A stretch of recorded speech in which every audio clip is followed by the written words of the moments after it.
Lovely to see you. And thank you for coming yesterday. No, don't, because I felt that it's my duty as an Indian to voice my anguish, my apprehension at what's happening. And before coming, I was just looking through the pages. There's a big book I have, your grandfather's name. Acha. And I was looking through that, and I know these 2,800 kilometers is nothing. You walk through sweat, tears, and blood, literally. And we have seen history happen from the inner circle. I've watched it from the outer circle. So walking with you, if I don't come with you, it's not fair. My nephew's a photographer. So I said, listen, I want to give a little present to my friend Kamal Haasan. And I said, give me a picture, one of your pictures, as a gift to him. So I want you to guess what he came up with. What picture do you think he gave me? I don't know. Come, let's go and see it. Oh, it's here. இந்த வீடியோவை உங்களுக்கு வழங்குபவர்கள் பேசஸ் பே secure digital payments with multiple features and great success rate. Tells you what Kamal is, right? And so this is what he gave me. What he came up with. Oh, he shot this? He shot this, and that's for you, because it tells us your approach, your attitude to life, and the fact that you're a great Indian and a great Tamil. Thank you. And we're proud of you. Thank you. It looks nice, huh? Oh, lovely. I'm quite interested in how you see what is going on in India. Of course, an Indian person, but also a Tamil person, because the view from South India often looks very different. It is. Then the view from North I'm India. sure it is the same from Assam or Meghalaya. The same, exactly. At the capital. We forget history, and we are only agitated by the topical or recent happenings. I talk a lot about Gandhiji now. It is not right from the beginning. My father was a congressman, but my environment made me a bitter critic of Gandhiji when I was in my teens. My father did not say, he said, just read history. I think you're talking from today. Yeah, but today matters. This is my question. He's a lawyer, and he didn't argue with me on this case. Around 24, 25, I discovered Gandhiji on my own. And over the years, exponentially, I've become a fan. And that's me, to explain myself. To actually correct yourself and say sorry. That's why I made Hey Ram. Right. A film where I played a parallel assassin. Wow. Wanting to kill Gandhiji. And as he goes nearer to the person and the truth, he changes. Yeah. But it's too late. Somebody else does the job that he wanted to do, but he had changed his mind. That's the story of Hey Ram. So you came up with the idea? Yes. That is my way of saying sorry to my Bapu. Excellent. That's quite a sort of sophisticated, intelligent way of looking at the problem. Yeah, because I have to take the onus of all the crimes, including what happened in your family. We let it happen. But I think inside what you're saying is hatred is actually blindness and misunderstanding. Yes, and the worst form of criticism is an assassination. I think that's very cheap. And It's a coward. A coward does that because he has no other way to fight. But that cannot be the answer. So what's your view then of the violence and the hatred that is being spread in the country? I mean, I view it as a consequence of the fear that is being spread in the country. No, this is actually a synthetic, reproduced, manufactured thing. I don't think so, because go into Kerala, more than Tamil Nadu, you will find amity prevails. Unless you doctor it. You can do it from either side. I think there are more sides to it than just Hindu and Muslim. We have to look at all that and understand that this country will flourish only with this plurality. As a person who loves Tamil Nadu, loves the Tamil people, whenever I go there, I try to understand slightly better, what exactly is the Tamil idea.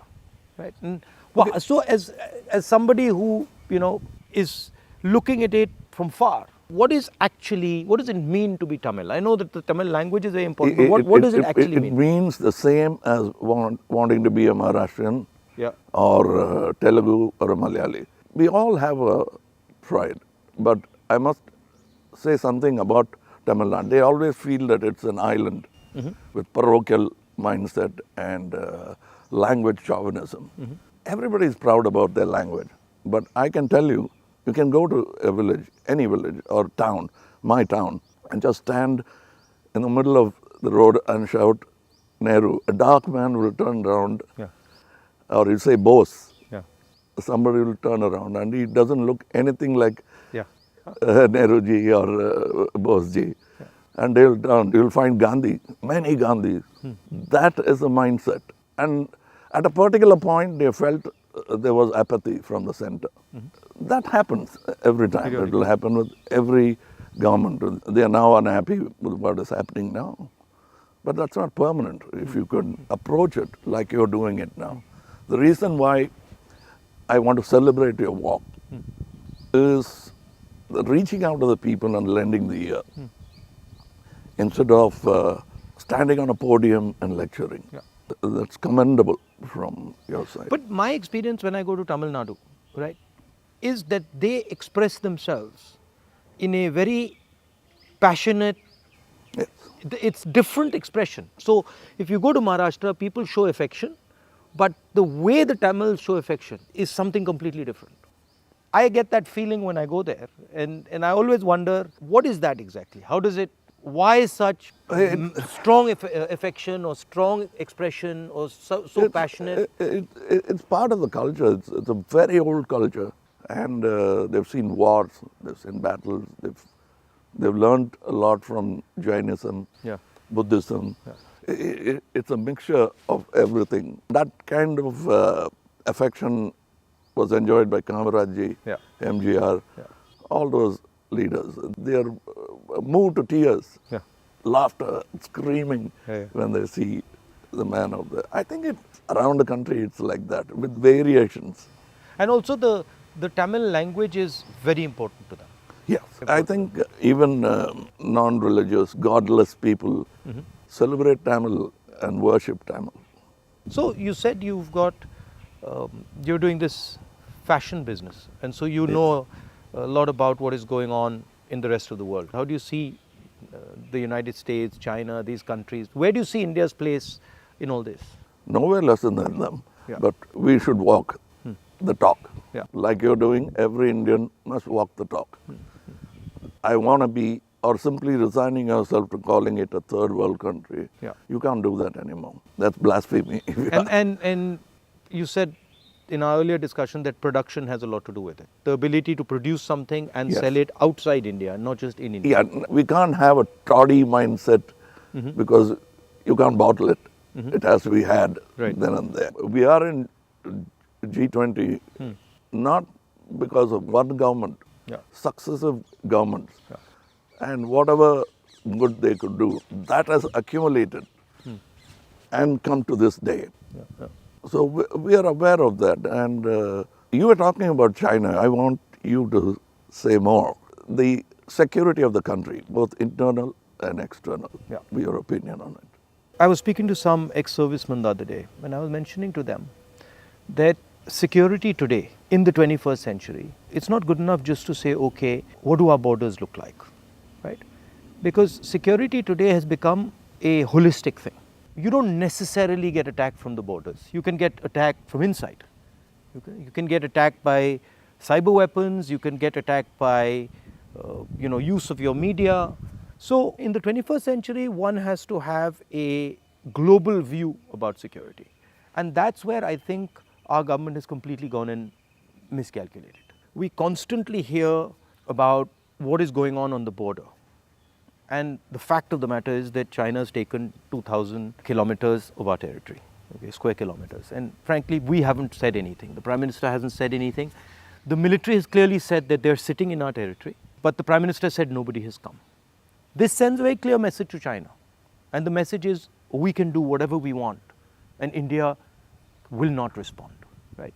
And in fact, in some of the conversations that they are having with our military, they're actually making the statement that, look, your Prime Minister himself has said we are not in your territory. So what is the conversation about? So that's one aspect of it. Yeah, to them it will look like we are whistling in the dark to allay fear. Yeah. No, and Looking somewhere no, else. imagine if you are the leader, right? And your forces and my forces are negotiating, and your forces are coming and saying you're in my territory, and then I say no, but your leader has said we're not. So it destroys the entire negotiation position of Yes, India. yes. Right? So that's one aspect of it. The second aspect of it is how conflict has been transformed, and conflict has been transformed because earlier you fought on a border, now you fight everywhere, right? So you fight by shutting down power stations, you can fight by attacking the railway system, you can fight by militarily attacking, you can And fight. the oldest trick is to Yeah. contaminate border. Yeah, so you can do that. So the single most important thing in the 21st century is that a country has internal cohesion, that there's harmony in the country, that people are not fighting, that there's peace in the country, and the country has a vision. The point is not going to war, right? The point is being in a position where you cannot be attacked. And there's a link between a weak economy, a confused nation without vision, hatred and anger, and the Chinese sitting in our territory. Because they know that we are dealing with internal matters, internal confusion, an internal lack of harmony, and so they can just go in and do whatever they want. So that's one element of the problem. The other huge element of the problem is what has happened in Ukraine, right? And essentially what the Russians have done in Ukraine is they've said, look, we will not accept that the Ukrainians have a strong relationship with the West. And they've basically told the Ukrainians, if you have a strong relationship with the West, we will alter your geography. And that is the exact same principle that can be applied in India. What the Chinese are saying to us is, be careful with what you're doing, because we will alter your geography.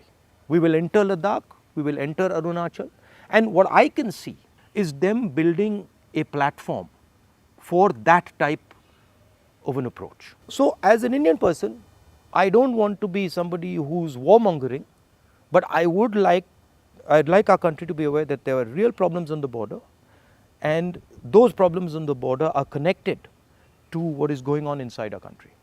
When Indian fights Indian, when the economy doesn't work, when there's joblessness, our external opponents can take advantage of that situation. Yeah, so because that's it's broadly an opportune moment Yeah. of distracted. Yeah.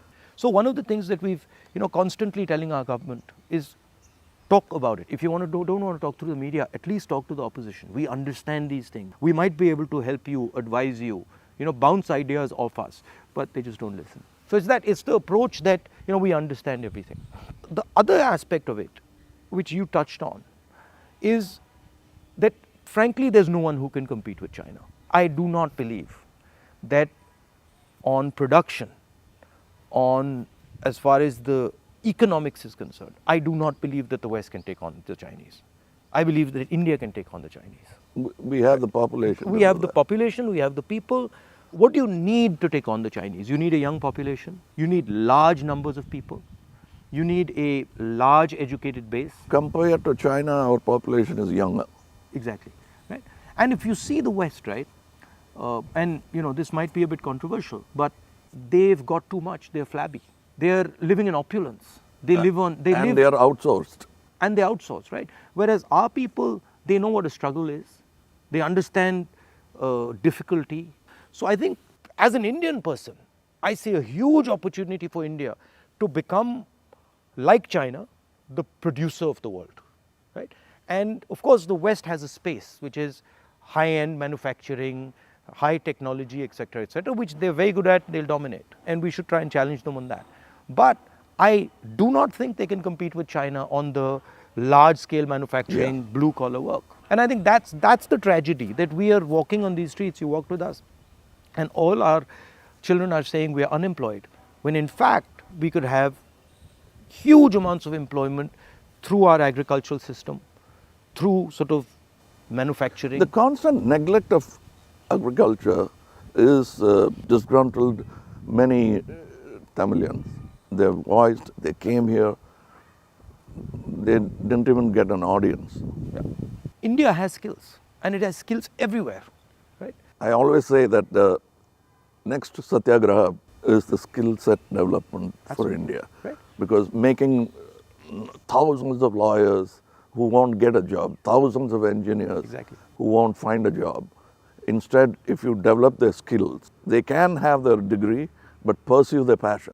Instead of me talking about other subjects generally, let me talk about where I come from, the film industry. But the number of training facilities, 200 jobs in a film, and there's no ITI for that. So what it is, right, is actually a disrespect of skills. You will not respect the person's skill and then say, okay, as the nation, how do we empower this person's skills? So I gave you the example of Bellary, right, which is the jeans capital of India. Now, Bellary should be exporting jeans to the rest of the world, should be exporting different types of jeans, should be innovating on jeans. Right? Bellary has been shut down because of demonetization and wrongly applied GST. And you've literally taken a hub which could challenge the Chinese across the world in making jeans, and you've destroyed it. It used to have 4.5 lakh people working there, it now has 50,000. Like something like what you're doing with Khadi, right? I mean, who would know that that's a Khadi jacket? Nobody. Right?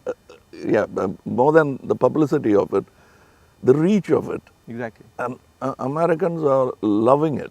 And then you got the history of Khadi, right? Because if you start to say, well, this is Khadi from the Indian freedom movement, this is made by Yes. Indian people by hand, this is what fought a superpower, you can make a beautiful story out of it. Yes. And it's not done in a modern factory. Yeah. It's done by people sitting in villages and handmade. Exactly. You know, I'm very happy and honored to be sort of partnering with these people who've been neglected. They're almost on the verge of closing down and going back, thanks to GST. So how many people now are working there? We have started, like we have not started a full-fledged tailoring system because we only have 12 outlets and we can supply with a number of tailors. But the number of weavers are many. Right. They are in Telangana, Karimnagar. We are sourcing it. We are going even to Kutch and other places so that we can bring India together. So that's it was very nice. It was very nice of you to come, I must say. I with all the situation and the BJP and sort of the ability they have to coerce, I think it's also a brave thing. That's why I think that's why he gave he came up with that idea of the picture. No, It's not easy. I'm glad he thinks of me that way, but I still remember the speech by Gandhiji when he said, "Shake the lion's mane," for which he was incarcerated. So we have the strength and ability. But I'm happy that you're meeting people, practicing jujitsu, walking miles and miles and miles. It's nice. And because you're doing exactly what Gandhiji did, to understand the nation before fighting for it. No, it's quite a fantastic experience. I remember walking from Tamil Nadu into Kerala. It's completely different. Yeah. And as you said, it's changed, but then it's the same. So there's huge commonality and then there's huge difference. That's the individuality of it. That's the plurality that we should not lose exactly. at all. Yeah. And I think a lot of what we traditionally have is also the artisan, the small and medium person, the little clusters who have huge skill, but they are sort of hidden away, hidden treasures, so to speak. Yeah, I think it's very important that a government in position should bolster like farmers during the Gaja calamity. For them, after some time, party affiliations don't matter. The calamity that they're facing is the pain is the most important thing. It doesn't matter. And politicians always go and talk about the next election. And their trajectory is towards that, and that they don't like. They can't tend to take their eyes off it, politicians. I find that. And I get criticized a lot, sometimes where they're like, oh, he's not election centric. I mean, I think, of course, one has to fight elections, one has to be in politics, one has to take them seriously. But there's also another role of people. There's a role of bringing people together, of listening, of being affectionate. That role, I think, is a very important role. What we have done through our party is that simply sort of wipe the dust away from the Gram Sabhas and brought it back into, now it's happening because we are attending and now we want to take it into the towns. I think people should participate in politics, not necessarily electoral politics only. Exactly. But they must have a firm say that politicians will have to understand it's not all about number crunching, that they'll have to answer certain things. And people should also feel that I can vent or complain. I can say something, and politicians should also feel that I can take some punishment.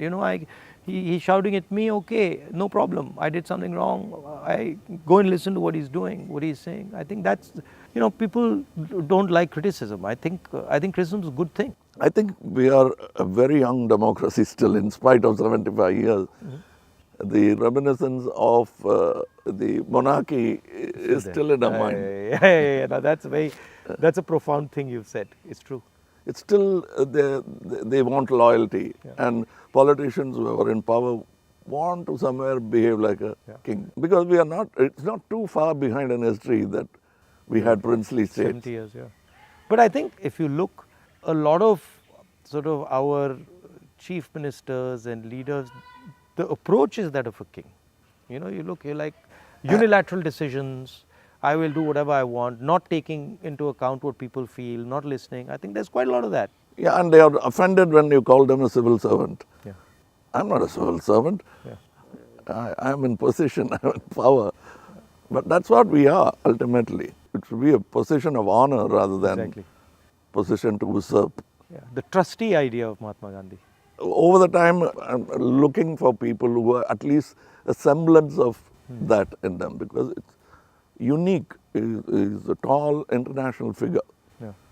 And that we realize when he's not there. Well, anyway, I won't keep you. No, I'm keeping you. It's lovely to see you. And whenever you're in Delhi, next time, maybe we go and have a meal or something. Yeah, sure. I'd love to do that. And I'd like you to look into our thing I've sent I will. I'll give you and my your measurements. I will 100%. We'd like to dress you up. Okay, I'll do that. Thank you. Thank you for the time. Thank you. இந்த video உங்களுக்கு பிடிச்சிருந்தா like பண்ணுங்க, share பண்ணுங்க, comment பண்ணுங்க. மறக்காம OH Tamil சேனலுக்கு subscribe பண்ணுங்க.